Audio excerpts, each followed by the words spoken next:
na fardu ainin ba.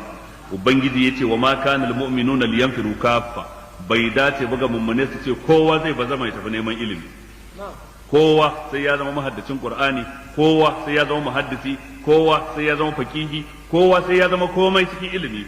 Ba za su iya yin wannan ba. Falaula nafara min kulli firqatin minhum, ina ma a ce a kowane adadi na mutane a samu ta'ifa, wani kaso liyatafaqahu, su za su fita neman ilimi dan su je su koyo, liyatafaqahu fid din, su koyi fiqhun addini, waliyunziru qaumahum, dan idan sun dawo garin su su gargadi mutanen su idza raja'u ilaihim, wato idan sun dawo gare su la'allahum yahzarun. Kaga sai ayar take nuna a nan garin idan muna da masani a babin qira'at, dole mu bashi wani adadi na mutane ya koya musu ilmul qira'at, adadin da ya iya wadatar da sauran. Idan muna da masani a babin hadisi, dole mu bashi wani adadi na mutane ya koyar da su dan a samu adadin da zai iya gamsar da sauran. Idan babu a nan garin, dole mu yan nan garin mu tura wani ya je ya koyo ilimin hadisi, wani ya koyo ilmul qira'at, wani ya koyo fiqhu, wani ya koyo lugha, wani takhassusun sa tafsiri, wani takhassusun sa usulul fiqh, dan idan sun zo sai sauran su koya a wajen su. Amma a ce su duka kowa ya rufe kasuwa, mai aikin gwamnati ya daina, mai aikin likita ya daina, injiniya ya daina, kowa ya daina, kowa ya tafi kiskadi sai ya haddace Qur'ani. Allah ya ce ba haka bane ba. Ba yadda za a kowa ya je haddace Qur'ani. Wani ya haddace, wani ya haddace, wani kuma yana da tilawar izu biyu. Ta wadatar.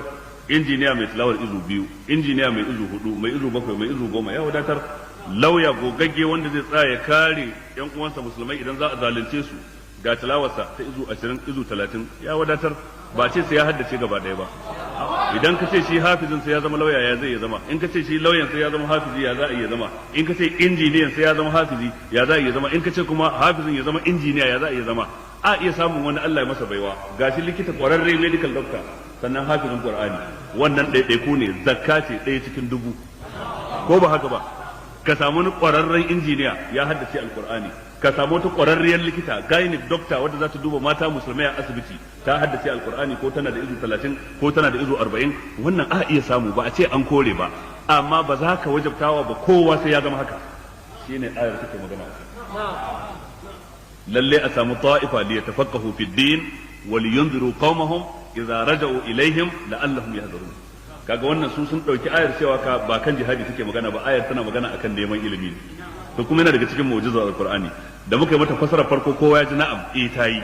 Da aka yi ta biyu ma kowa ya ce na'am, na'am, tayi. To mu'jizar alqur'ani kenan, saboda fasara farkon daidai ce ba kuskure bane ba, fasara ta biyu din ita ma daidai ce ba kuskure bace ba. Kowace akwai wani adadi na sahabbai da tabi'ai da tabi'ut tabi'ina akanta, kuma ba cin karo suke da juna ba. Fita jihadi baya cin karo da neman ilimi, neman ilimi baya cin karo da fita jihadi.